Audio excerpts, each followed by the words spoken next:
আরে কুমিল্লার মানুষেরা 2-4 জন ভিতরে থাকলো এটা গুনগুনি গুনগুনি গুনগুনি আওয়াজ হয়। সিলেট ময়মনসিংহ গেলে তারা এত আওয়াজ করতে পারে না। আমরা কুমিল্লা তারা মাটির মধ্যে আওয়াজে বালা, আমরা কুমিল্লা তারা হুররে কইয়া খুব কিছু দমক দিলে কেউ কেউ দিল্লি গিয়েও পড়ে। আর বলুন ঠিক কিনা? এই জন্য আপনারা আওয়াজটা কুদুর পরীক্ষা করার দরকার আছে। আপনারা কুদুর আওয়াজ করতেন পারবেন না, না এই আওয়াজ দিয়ে এই বিষয় দৃষ্টি হইতে পারতো না। রোজা রমজানের দিন গেছে, অনেকে কইতে পারে যে রোজা টোজা রাখছি, একটা মাস খাইতাম পারছি না, এখন তো ইঞ্জিল চলে না, এখনো খিতাইয়া আওয়াজ আইয়ে আস্তে আস্তে আইয়ে বেশি আওয়াজ করতাম পারি না। আমরার আর আওয়াজ আমরা রোজার কথা কইয়া লাভ কি? আমরা রমজান মাস আইলো কই থেকে? আমরা রমজান মাস সারা যেই গুনাহ করি রমজান মাসও এই গুনাহ করি। কথা বলা ঠিক কি না? এটা তো বলে এক ক্যাটাগরি। এরপরে হুজুররা মাহফিলের মধ্যে কয় রমজান মাস আইলে শয়তানকে আল্লাহ তাআলা বন্দী করে রাখে। আসলে বন্দী করে রাখে ঠিকই, এরপরও রমজান মাসে আমরা যেই শয়তানি করি, এখন শয়তানে বাকি 11 মাস আর শয়তানি করন লাগতো না, আমরা শয়তানি দেহে আর মুস্কি মুস্কি আসে। আর ঠিক কি না? বুঝতে পারলে ওয়াজ কিছু আসতেই ঠিকের আওয়াজ আইব, এরপরে আপনারা আরো করে জুড়ে কইয়ে এর বদলে আল্লাহ তাআলা অবশ্যই দিব। তো যেই কথাটা কইতাম ইসলাম, এইটা গেলে এক ক্যাটাগরির। এরপরে সারা মাস বন্ধ থাকার পরে সানডে থেকে শুরু হয় ঈদের দিন সহ আমরা ইতান দিয়ে শয়তানকে ওয়েলকাম জানাই। বড় বড় স্পিকার লইয়া সেরা স্পিকারের ভিতরে মনে করেন যে এই স্পিকার আপনি ফিটাবের উপরে বড় বড় স্পিকার লইয়া দুমুর গান দিয়া শয়তানি তানকে দুলাভাই লাগে ওয়েলকাম জানাই। দুলাভাই আইয়ে না কেন আমরা এলাকাতে আসলেন না, আমরাও লক্ষণ সক্ষম পাচ্ছি না, আমরা আব্দুল্লাহরা সেরা দিয়া যাবে। আর ওরা বলেন ঠিক কি না? আজকে আমরা মুসলমানের সন্তান, আমরা প্রতিবাদ করতে পারি না। আমি আমার সন্তানকে ধর্মীয় শিক্ষা দিতে পারি না, আমি আমার সন্তানকে ধর্মীয় শিক্ষা দিতে পারি না, আমি আমার সন্তানকে কোরআনের শিক্ষা দিতে পারি না, আমি আমার সন্তানকে হাদিসের শিক্ষা দিতে পারি না, আমি আমার সন্তানকে ইসলামের শিক্ষা দিতে পারি না। এজন্য সন্তানের কাছ থেকে মোবাইল কেড়ে নেওয়ার পরে বাবাকে হত্যা করে। কথা বলে দেখি না? আজকে যদি ইসলামী শিক্ষা থাকতো, আজকে যদি ধর্মীয় শিক্ষা থাকতো, আজকে যদি কোরআনের শিক্ষা থাকতো, আজকে যদি রাসূলের সুন্নাহ থাকতো, তাহলে একটা সন্তান বাবাকে হত্যা করতে পারতো? আর বলুন পারতো না? হত্যা করতে পারতো না। আজকে হত্যা করতেছে কেন? ধর্মীয় শিক্ষা না থাকার কারণে। কথা বলেন ঠিক কিনা? আরেকজন মুসলিম আছে মোটামুটি বড় হয়ে গেছে গা, আগে মাদ্রাসা পড়ছে না, পরেও মাদ্রাসা পড়তে পারছে না, ওহন জেল আরে তার লগে লড়ে। গত কয়েকদিন আগে শাহ মুফতি মুশতাকুন নবী কাসিমি বারাকাল্লাহু ফি হায়াতি হযরত ইতিকাফের মধ্যে একটা প্রসঙ্গ নিয়ে কথা বলতেছিলেন। ওই জায়গার মধ্যে মুফতি আনিসুর রহমান আশরাফি, হযরত মাওলানা মুফতি ইউসুফ বিন ইকবাল, হযরত মাওলানা মুস্তাফিজ সাইনি সহ উল্লেখযোগ্য বহু উলামায়ে কেরামরা ছিলেন। ওই জায়গার মধ্যে হুজুর একটা কথা বলছে যে খাজা বাবা ভুয়া। এই কথাটা বলার কারণে এক শ্রেণীর মানুষের ভিতরে আগুন ধরে গেছে। কথা বলে ঠিক কিনা? এখন শায়খ মুফতি মুশতাকুন নবী কাসিমি হাফিজাহুল্লাহ কোন খাজা বাবাকে এই কথা বলছে এইটা বুঝতে হইব। বাংলাদেশে খাজা বাবা নাই। কথা কয় না তো? মুসলমানের ফুতাইতের আওয়াজের এই অবস্থা দেখি আজকে গাজার মধ্যে মুসলমানরা মাইর খায়। কথা বলেন ঠিক কিনা? আজকে মুসলমানের আওয়াজ দুর্বল বলে সোমালিয়ার মধ্যে মুসলমানরা মাইর খায়। আজকে মুসলমানদের আওয়াজ দুর্বল বলে ভারতের মধ্যে মুসলমানদের বিরুদ্ধে আইন পাস হয়। আজকে মুসলমানদের আওয়াজ দুর্বল বলে মুসলমান প্রতিবাদ করতে পারে না বলে আজকে ভারতের সংসদের মধ্যে ওয়াকফ বিল পাস হয়, মুসলমানদের সম্পদ কেড়ে নেওয়ার বিল পাস হয়। আজকে যদি মুসলমানের সন্তান আওয়াজ করতে পারতো, আজকে যদি মুসলমানের সন্তান গাজওয়া হিন্দের স্বপ্নের রূপে লালন করতে পারতো, তাহলে আল্লাহর কসম একবার, আল্লাহর কসম দুইবার, আল্লাহর কসম তিনবার দিল্লির মসনদ মুসলমানদের বিরুদ্ধে যাইতে পারতো না। দিল্লির মসনদ পশ্চিম কালো মুসলমানদের বিরুদ্ধে যাইতে পারতো, মিয়ানমারের মসনদ পশ্চিম কালো মুসলমানদের বিরুদ্ধে যাইতে পারতো, ইসরায়েলের গুন্ডা পশ্চিম কালো মুসলমানের বিরুদ্ধে লড়তে পারতো। আজকে দেখেন আমাদের এই যে আমেরিকার মধ্যে নতুন এক বড়বড়া ক্ষমতার মধ্যে আইছে, তার নাম হচ্ছে টেম্পু। এই টেম্পু অনেক দেশের মধ্যে মনে করেন যে আপনার ট্যাক্স জুড়াইছে, শুল্ক আরোপ করছে। এখন বাংলাদেশের ভিতরে দিচ্ছে 37%, আফগানিস্তানের মধ্যে দিচ্ছে 10%। বুঝা গেল জাতে মাতাল। আর জোরে বলুন জাতে মাতাল। জানে আফগানিস্তানের মধ্যে কালো পতাকাবাহী আফগান তালেবান আমাদের ছাত্র ভাইয়েরা আছে, তারা উপরে যদি বেশি বাড়াবাড়ি করে তো আমেরিকার মানচিত্র পৃথিবীর বুকে থাকবে না। আর ওগুলো বলেন ঠিক কিনা? 19 বছর যে আমেরিকা অনেক বাহাদুরি করছে, অনেক চেষ্টা করছে, অনেক কিছু করার চেষ্টা করছে, কিন্তু করতে পারে নাই। এই আফগানিস্তানের ছাত্র ভাইদের মতো যদি সারা বিশ্বের 200 কোটি মুসলমান তারা ইসলামকে চিনে, তারা যদি সুন্নাহ চিনে, তারা যদি হাদিস চিনে, তারা যদি কোরআন চিনে, তারা যদি রাসূলের আদর্শ চিনে, আর রাসূলের আদর্শকে আঁকড়ে ধরে, তাহলে সারা পৃথিবীর মধ্যে মুসলমানদের শাসন চলবে। আর ওগুলো বলুন ঠিক কিনা? সারা পৃথিবীর মধ্যে মুসলমানদের শাসন চলবে।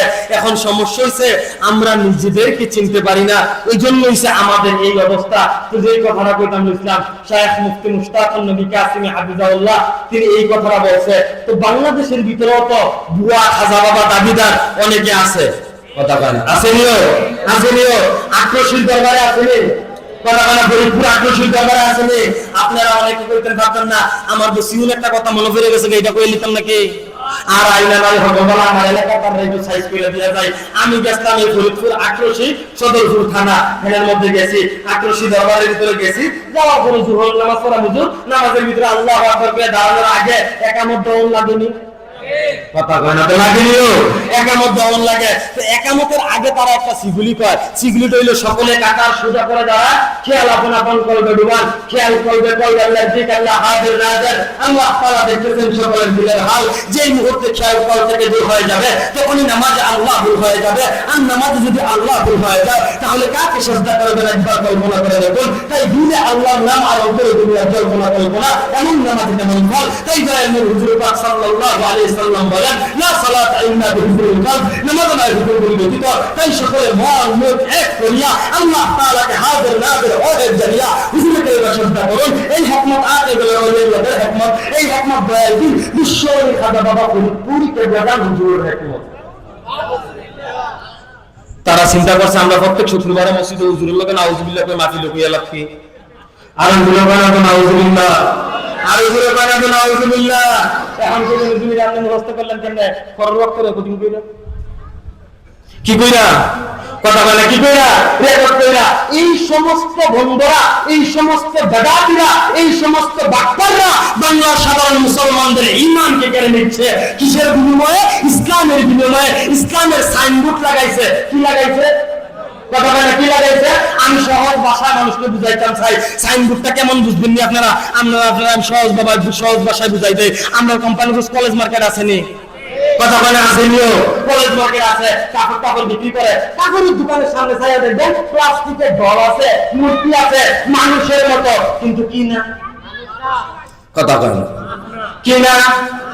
এই যে বুঝি মুসলমানের জুতায় তার আবার আস্তাগফিরুল্লাহ। এই আওয়াজ দিয়ে কেন বলে গাজীর ভিতরে যুদ্ধ করবো না, আউযুবিল্লাহ বানাবো। মুসলমানের আওয়াজ দিতে বলিষ্ঠ কণ্ঠের এই আওয়াজ শুনলে আমরা মুদিবা বল ফাইতে হলো। আর যারা বলেন ঠিক কিনা? তাহলে দিনের মসনদ পর্যন্ত আর একটা তাকবীর হোক, লিল্লাহি তাকবীর, লিল্লাহি তাকবীর, নারে তাকবীর। তাহলে যে কথাটা বলতেছিলাম, আমাদের কোম্পানিগঞ্জ কাপড়ের দোকানের সামনে প্লাস্টিকের জল আছে, প্লাস্টিকের মূর্তি আছে মানুষের মতো, কিন্তু কি না, কি না, মানুষ না। এটা দেখতে মানুষের মতো, মানুষ না। ঠিক তদ্রুপ ভাবে তারা ইসলাম মানে দেখতে ইসলামের মতো, কিন্তু পূর্ণাঙ্গ কোরআন সুন্নাহর ইসলাম না, কথা বলো ঠিক কিনা? এই সমস্ত বন্ধদের বিরুদ্ধে কথা বলছেন শায়েখ মুফতি মুশতাকুন নবী কাসিমি, কথা বলো ঠিক কিনা? আর যে বলুন ঠিক কিনা? আজকে আমরা ক্ষতিগ্রস্তের মধ্যে আছি। দেখেন আমি একটা ছোট্ট সূরা তেলাওয়াত করেছি, এই সূরার মধ্যে আল্লাহ পাক রব্বুল আলামিন সময়ের শপথ করেছেন। আল্লাহ বলেন ওয়াল্লাহ, সময়ের শপথ। এখন সময়ের শপথ আল্লাহ তাআলা কেন করলেন, কোন কারণে করলেন? দুনিয়ার মধ্যে আমাদেরকে পাঠাইছেন, সমস্ত মানুষকে পাঠাইছেন আল্লাহ ইবাদত করার জন্য, ভালো আমল করার জন্য। আল্লাহ বেশি আমলের কথা বলে নাই। আল্লাহ বলে আমি মানুষকে সৃষ্টি করেছি, হায়াত এবং মৃত্যু দিয়েছি একমাত্র পরীক্ষা করার জন্য। এখন কিভাবে পরীক্ষা করবে মালিক? একমাত্র ভালো আমলের মাধ্যমে পরীক্ষা করবে। এখন আল্লাহ পাক রব্বুল আলামিন আমাদেরকে মুসলমান বানাইলেন, দুনিয়াতে পাঠাইলেন, কোরআন দিলেন, রাসূলের সুন্নাহ দিলেন, আল্লাহর রাসূল দিলেন। এরপরও মানুষ ক্ষতিগ্রস্তের মধ্যে আছে। আল্লাহ পাক রব্বুল আলামিন বলেন, কখন বলেন? আগে সময়ের শপথ করে বলেন। এখন সময়ের শপথটা কেন করলেন? সময়টা অনেক কথা বলেন, সময়টা অনেক দামি। মনে করেন রসুলপুর বাজারে ভিটামিন লাগছে, আমি আইছি ইনসার মার্কেট আইয়া কইতাছি ও রসুলপুর বাজারে তো ভিটামিন লেগে গেছে গা, মুরব্বি তো আমাকে দেখলে আমি তো সব ঠিক আছে ভিটামিন লইয়া, ওখানে আমি কইবো আমার আম্মার কসম হ্যাঁ সেই ভিটামিন লাগছে, বিশ্বাস করবো নি? করবো। কেন করবো? মানুষ তার মা নিয়ে কখনো কি বলতে পারে না, কি বলতে পারে না, মিথ্যা কথা বলতে পারে না। তার মানে দুনিয়ার মধ্যে আমি আমার দামি সম্পদটাকে নিয়ে, আমি আমার দামি জিনিসটাকে নিয়ে কসম খাওয়ার কারণে কি করছে, বিশ্বাস করছে। এখন কসম যে জিনিসটার উপরে খাই, এই জিনিসটা কি? কথা বলেন, এই জিনিসটা কি? এখন আল্লাহ পাক রব্বুল আলামিন কুরআনে কারিমে যা কিছু বলছে সবকিছু কম দামি। কথা বলেন, কম দামি? সবকিছু দামি। আল্লাহ পাক রব্বুল আলামিন কুরআনে কারিমে যা কিছু বলছে সবকিছুই দামি। যালিকাল কিতাবু লা রাইবা ফি। আল্লাহ পাক রব্বুল আলামিন মানব জাতির জিন্দেগি গঠন করার জন্য, সুখময় করার জন্য, কামিয়াবি করার জন্য, আখিরাত সুন্দর করার জন্য এমন একটা কিতাব দিলেন, যেই কিতাবের নাম হচ্ছে আল কুরআন। আপনি পৃথিবীর সমস্ত কিতাবের দিকে তাকান, সমস্ত বইয়ের দিকে তাকান, সমস্ত বইয়ের শুরুতে কিংবা শেষে লিখা থাকতে পারে, লিখে দেয় লেখক, ভুল থাকতে পারে, কিন্তু আল্লাহ পাক রব্বুল আলামিন আমাদের জীবন সুখময় করার জন্য এমন একটা কিতাব নাযিল করেছেন, এমন একটা কিতাব দিয়েছেন, যেই কিতাবের শুরুতেই আল্লাহ বলেন এই কিতাবের মধ্যে কোনো ভুল নাই, এই কিতাবের মধ্যে কোনো সন্দেহ নাই, এই কিতাবের মধ্যে সন্দেহের কোনো অবকাশ নাই। এই কিতাবের মধ্যে সন্দেহের কি নাই, অবকাশ নাই। এরপরে আপনি দুনিয়ার অন্যান্য কিতাব পড়েন, অন্যান্য বই পড়েন, এক এক করে 10 কি আসেনি? কথা বলে আসেনি? আওয়াজ করে কয় না আছে? অনেকে আওয়াজ করবে কিন্তু তারা চিন্তা করবে হুজুর আমরা তো কোরআন শরীফ পড়তাম পারি না, কোরআন শরীফ পড়ি না, কেমনে আওয়াজ করে কয়াম? শরম তো লাগে। মুসলমানের ভিতরের হালত এমন হয়েছে, মুসলমানদের অবস্থা এমন হয়েছে, আমাদের অবস্থা এমন হয়ে গেছে, আমরা 11 মাস কোরআন শরীফ ধরে সুন্দর করে কাপড় দিয়ে ফাটাইতে আলমারির উপরে রাখি, তেলাসুরা আটকে আছে, টিকটিকি আটকে আছে, দুলাবালি ভরতে আছে, কোনো খবর নাই। খালি রমজান মাস আইলে খুলি ওদের সাওনের লেগে। আরো মনে হয় না ঠিক কিনা? আরো জোরে বলুন ঠিক কিনা? খালি রমজান মাস আইলে কুদুর খুললে যায়, অথচ মুসলমানের সন্তান সে প্রত্যেকদিন আল্লাহর কালাম পাঠ করার কথা আসলো, কিন্তু সব কালামে মানুষকে বাঁচাইতে পারে? কথা কয় না, বাঁচাইতে পারে? সব তেলাওয়াতে মানুষকে বাঁচাইতে পারে? কত মানুষের কথা শুনছি আমরা, তারা বক্তব্যের মধ্যে কইছে তারা 60-70 রাকাত তাহাজ্জুদ নামাজ পড়ে, তারা ফজরের নামাজ পড়ে, তারা সংসদে যাওয়ার আগে কোরআন তেলাওয়াত করে যায়, এরপরও তো থাকতে পারছে না। আরো ঠিক কিনা?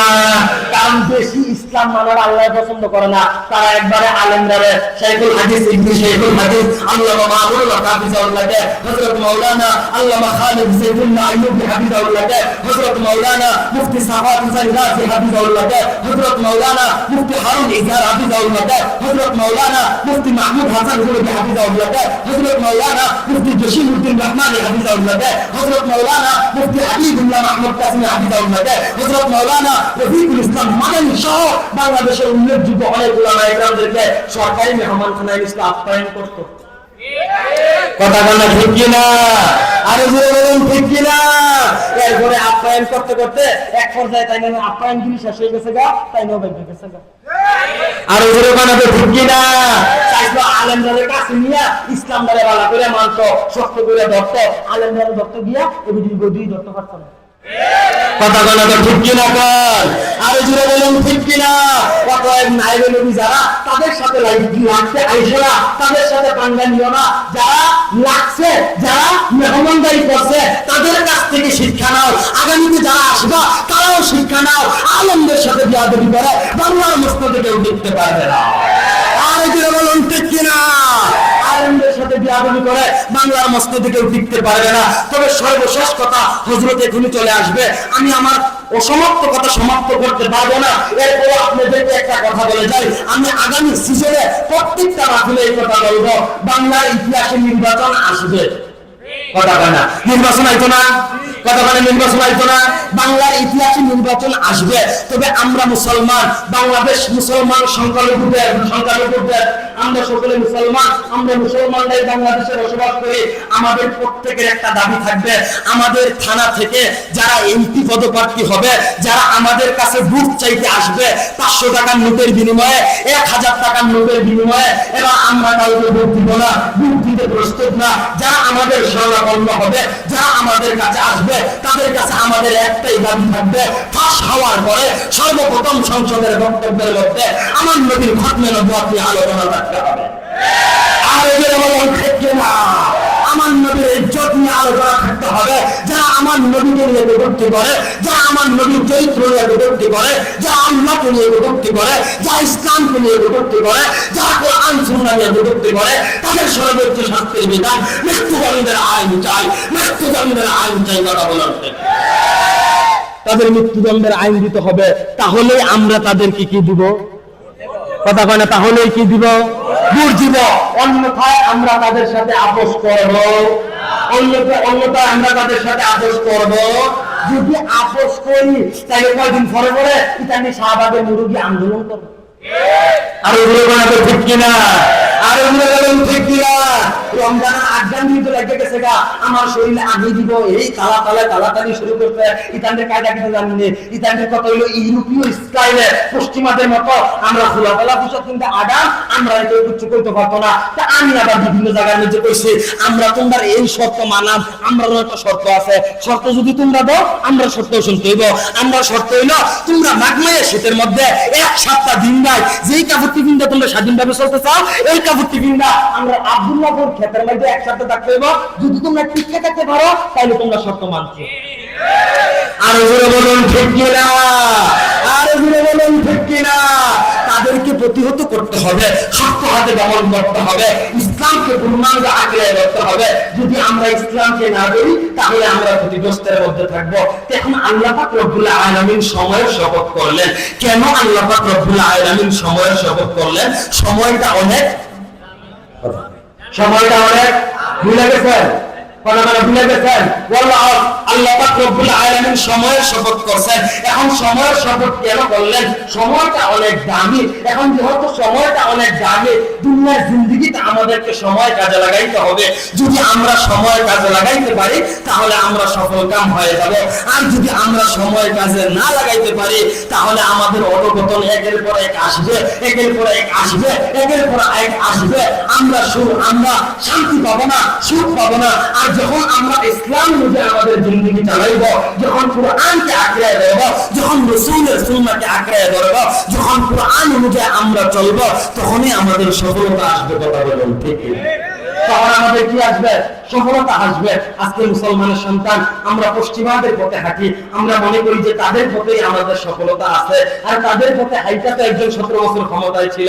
এই যে একটু আগে একটা নাম বললাম না, মুফতি মাহমুদ হাসান গুলবি হাফিজাহুল্লাহ বারাকাল্লাহু ফি হায়াতি। হযরত এই গ্রেফতার হওয়ার পূর্বে আগে তিনি কি করতেন? পাহাড়ি অঞ্চলে অমুসলিমদেরকে দ্বীনের দাওয়াত দিতেন। যারা ফেসবুক ইউটিউবের সাথে সম্পর্কিত আছে, পরিচিত আছে, তারা বলতে পারবেন মাহমুদ হাসান গুলবির বৈশিষ্ট্য হচ্ছে তিনি পাহাড়ি অঞ্চলে অমুসলিমদেরকে দাওয়াত দিতেন। তো তিনি একজন অমুসলিমকে দাওয়াত দিচ্ছেন, যে অমুসলিম সম্ভবত 2022 সালে তাকে হত্যা করা হয়েছে। তার নাম হচ্ছে ওমর ফারুক ত্রিপুরা। অনেকেই জানার কথা, তাকে হত্যা করা হয়েছে। সেই ওমর ফারুক ত্রিপুরা কার হাতে মুসলমান হয়েছে জানেন? মুফতি মাহমুদ হাসান গুলবির হাতে কালিমা পড়ে মুসলমান হয়েছে। তখন মাহমুদ হাসান গুলবি শেষ করে দিব, হুজুর আসতেছে, শেষ করে দিব। তখন তিনি কি ছিলেন? জেলখানায় ছিলেন। তখন ওই কারারক্ষীরা মাহমুদ হাসান গুলবিকে পাকার মধ্যে শোয়াইয়া, নিচে শোয়াইয়া, গলার মধ্যে পা দিয়ে পাড়া দিয়া বলতেছে, তুই তাকে মুসলমান কেন বানাইলি? তুই মুসলমান বানানোর কারণে আজকে সে হত্যার শিকার হয়েছে। নাউজুবিল্লাহ কইতেন না? আর জোরে বলেন নাউজুবিল্লাহ। বাংলাদেশের মধ্যে এক হিন্দুকে দাওয়াত দিলে, এক বৌদ্ধকে দাওয়াত দিলে, এক খ্রিস্টানকে দাওয়াত দিয়ে মুসলমান বানাইলে পরবর্তী যদি কোনো সমস্যা হয় তাহলে যে মুসলমান বানাইছে তার উপরে কি আইসা পড়ে? দুষ আইসা পড়ে। কেন আসে? এখনো আমরা সংসদে কুরআন সুন্নাহর আইন বাস্তবায়ন করতে পারি না। আর জোরে বলেন ঠিক কিনা? আর জোরে বলেন ঠিক কিনা? যখন আমরা পূর্ণাঙ্গ বাস্তবায়ন করতে পারবো, কুরআনের আলো বাস্তবায়ন করতে পারবো, সুন্নাহর আলো বাস্তবায়ন করতে পারবো, তখন আমরা কুরআন এবং সুন্নাহ অনুযায়ী চলতে পারবো।